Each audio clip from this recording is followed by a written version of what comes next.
Hey, I'd like to welcome you to another episode of Mission Matters. My name is Adam Torres, and if you'd like to apply to be a guest in the show, just head on over to missionmatters.com and click on Be Our Guest to Apply. All right, so today is a special episode. We have Tarra Stubbins on the line, and she is founder of Take It Easy Group. Tarra, welcome to the show. Thanks for having me. All right, Tarra, so looking forward to getting more into your journey and also to learn more about Take It Easy Group. And to get us started here, we'll start this episode the way that we start them all with what we like to call our Mission Matters Minute. So, Tarra, we at Mission Matters, we amplify stories for entrepreneurs, executives, and experts. That's our mission. Tarra, what mission matters to you?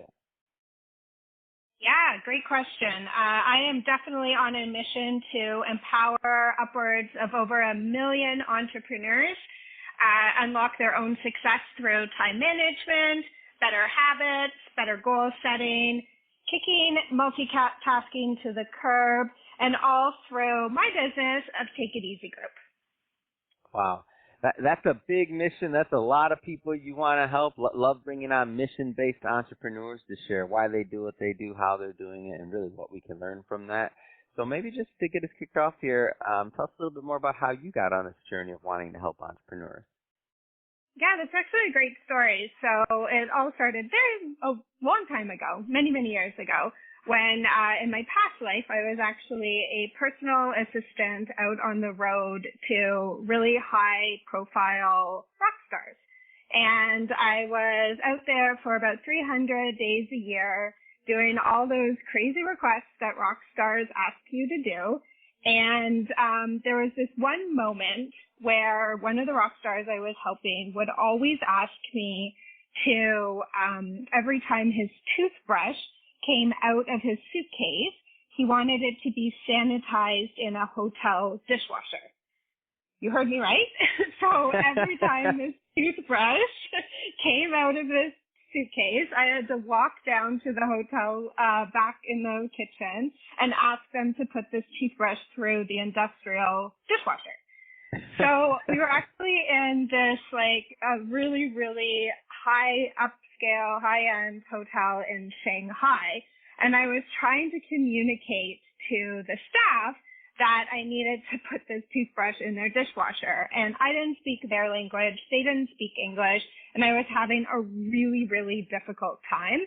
And I just remember standing there with this toothbrush in hand thinking, there's got to be more to life than this. And it was kind of my aha moment where I realized that I absolutely love helping people and I always want to help people. I just wanted to help more than one crazy rock star at a time. So I finished that tour and I came off the road and I opened up my first business way back in 2007. I had zero business background. I was a dirty roadie. I had no idea what I was doing, but I just had this mission of really, really wanting to help people succeed, save time, do whatever I could.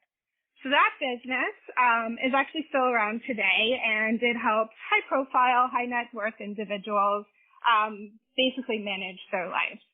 So what I was doing out on the road, but locally.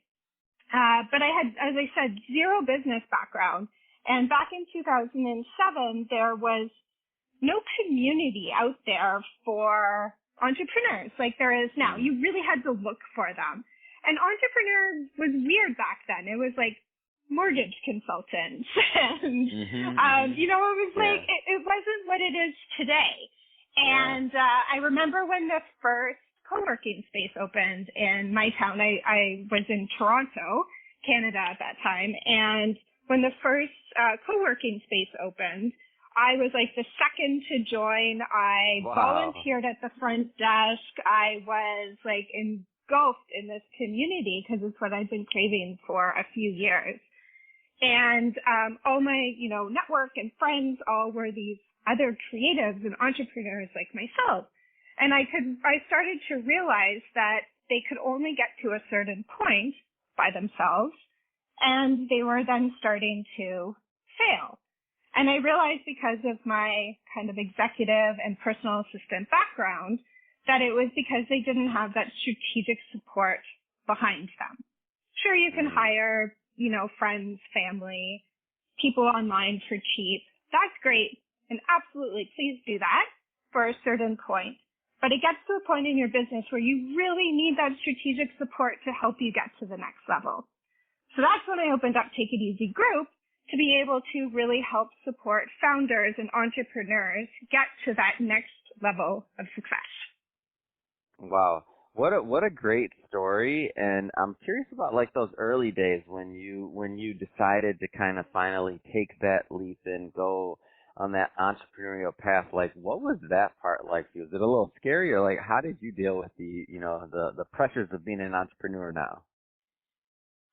So back then, I had no idea actually what I was doing or what was in front of me. So I didn't know that I should be scared. I just jumped in with 2 feet, and I was like, I'm going to make this work. I'm a pretty determined person, and I get that from, again, my kind of 10 plus years out on the road with those crazy rock stars, never wanting to hear no. So I always had to figure it out then, and I kind of took that attitude and dove, as I said, feet first, everything I had into this business. I also am, as you can probably tell, extremely passionate about helping others. I've always said I've been put on this planet to help others succeed. And every day when I would wake up, I would think, sometimes, I just want to stay in bed today. I don't necessarily want to get up and figure out what to do with this business. But I would think about all these people that I could actually help make to their dreams and their successes come true. And that's what really drove me. And again, I really had no idea all the kind of failures that would happen as I grew my business, because I really didn't have any of that background.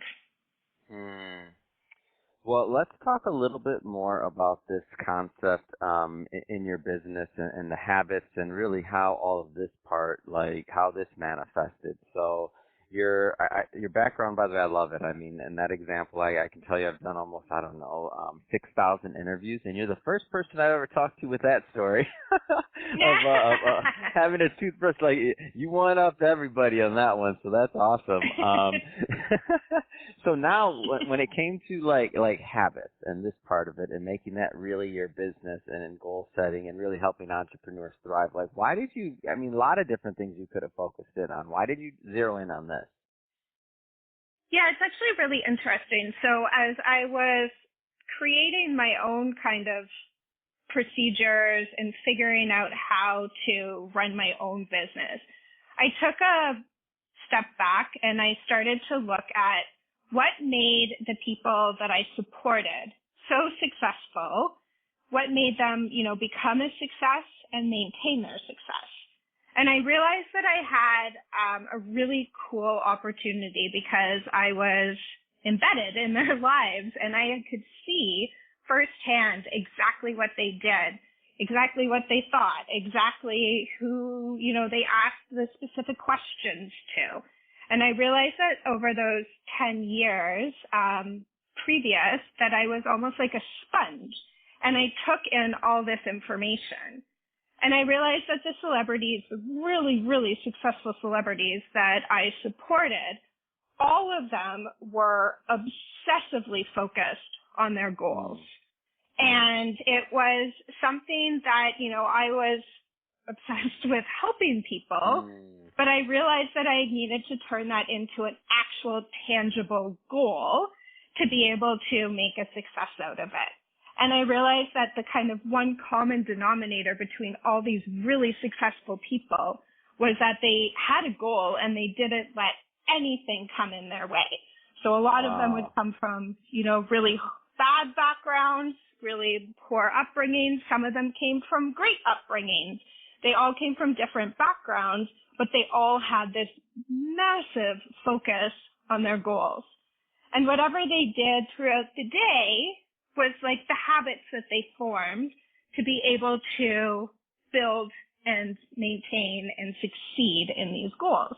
So I realized that, anyone can be a success if you really had strong goals and were incredibly focused on them and built the habits that you needed to build to maintain those goals and to reach those goals. And it's actually really interesting because the habit forming / productivity industry right now is worth over $8.4 billion. So that's a lot of people, apps, books telling us kind of that we need to build habits and that, you know, we need to, or helping us kind of track our habits. But I realized very early on that there's nothing out there that will actually do the habits for us. That's all up to us and our focus and our goals.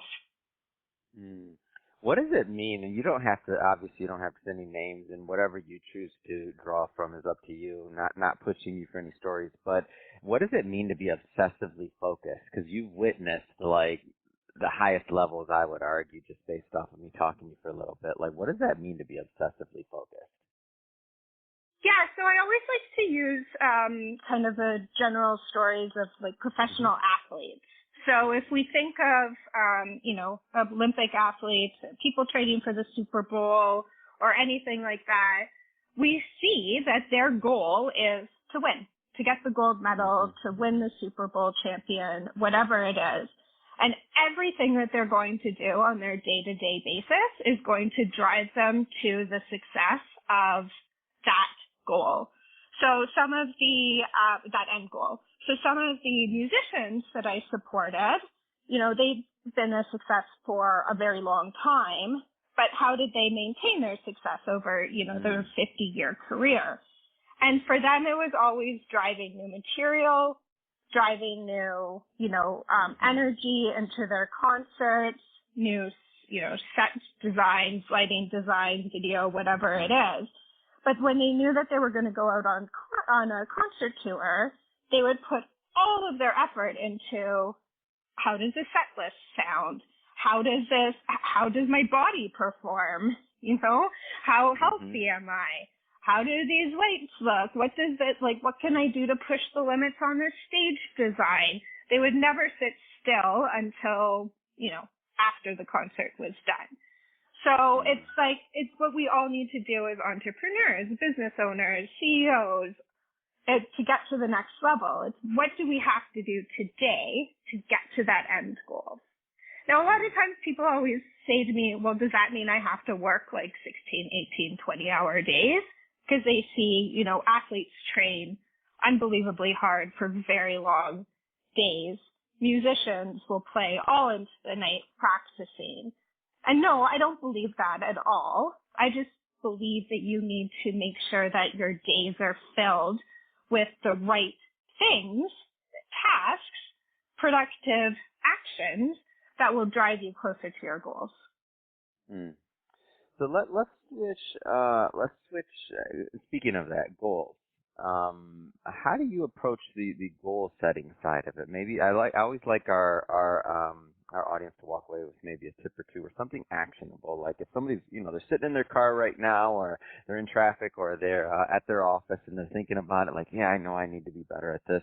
Like, where does somebody start when it comes to the goal setting side of things? Yeah, that's a great question. So I know a lot of us obviously know how to set goals. Let's say, maybe, you know, we maybe. want to make, yeah. Maybe. I don't know. I never assume that. Well, I mean, we you know, how much we forget. Now that you say this, I'm like, when's the last time I sat down and wrote goals? It's been a while, so I'm going to pick on myself. So maybe I know how. Great. I'm not going to assume I know how. Go ahead, please. I love that. So yeah, so say our goal is to make $1 million this year, you know, $1 million profit or whatever it is we want to do. So that's great. That's an actionable goal. It's tangible because you have the number. It's not, I just want to be rich. You can't take anything away from that. But you know, $1 million by the end of 2023, perfect. You can actually break that down into more manageable steps. So the next thing that I like to do is make sure that you are on board to actually achieving these goals. So I'm a huge believer in stretch goals, and I can get into in a moment why I love stretch goals. But I also believe that if you set a too high or unrealistic goal, you're going to let all those blockers in your life actually become blockers, and you're not going to push past them. So I like to set my goal of, say, $1 million by the end of the year. And then I like to think about all the things that may get in my way. So I'm going to be really tired because I have to talk to a lot of people to get to that. I don't know if I have the willpower to do that. I don't know if I have the education to do it. I don't know if I have the team to do it, whatever it is. And then I like to look at those blockers and really, really think about them. And if you're like, no, these aren't blockers, these are actually just like little challenges that I have to figure out, I can do it, I'm still really excited for my goal, then you know that you've set the right goal.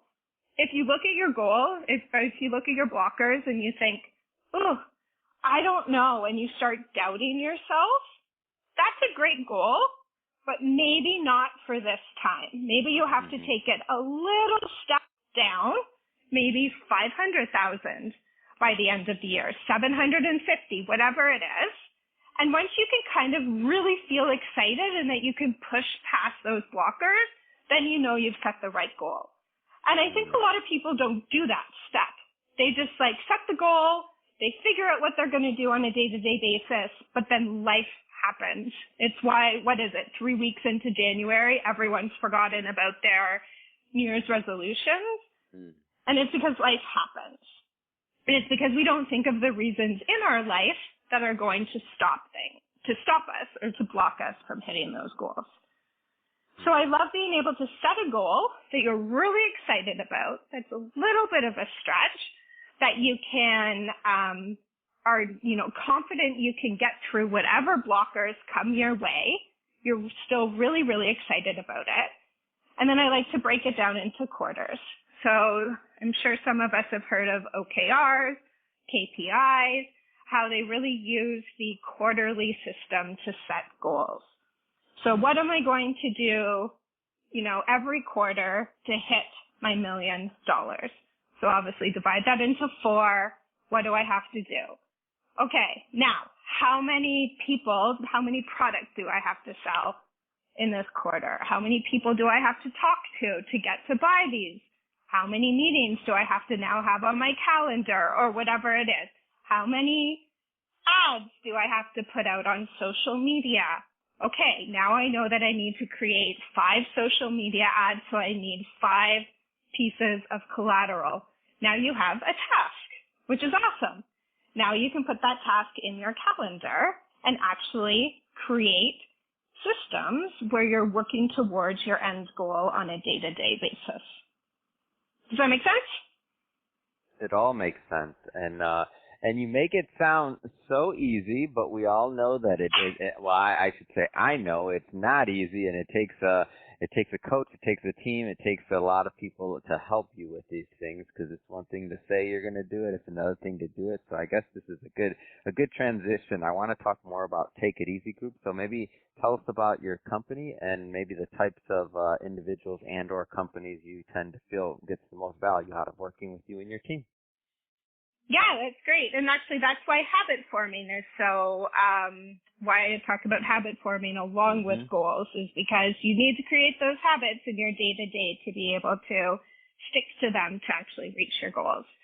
So yeah, Take It Easy Group, we are a team of executive assistants that work fractionally for companies that really want to scale for success, but don't necessarily need someone full-time yet. We're remote. We have all of our executive assistants are based in North America, and we really operate more than just, your traditional calendar inbox managing assistants. We're really strategic partners who sit, virtually beside those founders, CEOs, entrepreneurs who really are just as excited about building the business as they are. So we bring each EA has over 10 years of experience and more.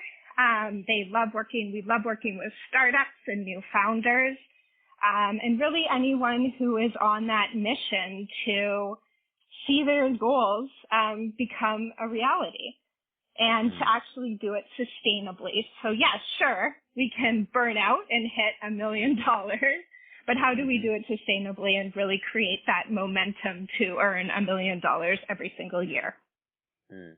What is I'm a huge, huge fan of the fractional model. I've seen it in, like, for a lot of different things, whether it's for, a fractional CMO, a CFO, a lot of different areas. And I feel that there's always just this additional learning that comes from working with somebody that's worked with or works with other companies, because there's learning. Like, there's cross-learning in positions and departments and all kinds of things. So to me, it seems like to work with someone in your group, because they've worked with other individuals, and maybe that you kind of pick up some things and you have some, I feel like you're almost like a consultant at the same time, because you've seen so many different things in terms of management and time and focus, to where you can, it sounds to me like it's not necessarily like a passive role. Okay, yeah, we can manage your calendar, that may be part of it, but are you optimizing that calendar? Or what does this look like? Or I noticed this. Like, am I off on that, or am I kind of going down the right path? No, you are 1,000% correct. And, with the fractional model, anyone can afford a really skilled and experienced professional, whether it's CFO, CMO, or in our case, an EA / kind of chief of staff, at a obviously fraction of the price. So for chief of staffs at, say, Google, they usually make upwards of $200,000 a year. A lot of startups obviously can't afford that. So you can still get someone with that experience, but exactly at a fraction of the price. And we love working with startups that are going through investment rounds, and because we can see a lot of trends as we're working with our other clients. So we can see, now investors are looking for, whatever it is. They definitely want money in the bank, not just a great product. Now, we know that investors are keeping their pocketbooks closed and very tight these days. So what have we found with our other clients that have worked in, pitch decks or to get in front of people? What are those emails that we've been able to send to actually get on people's calendars?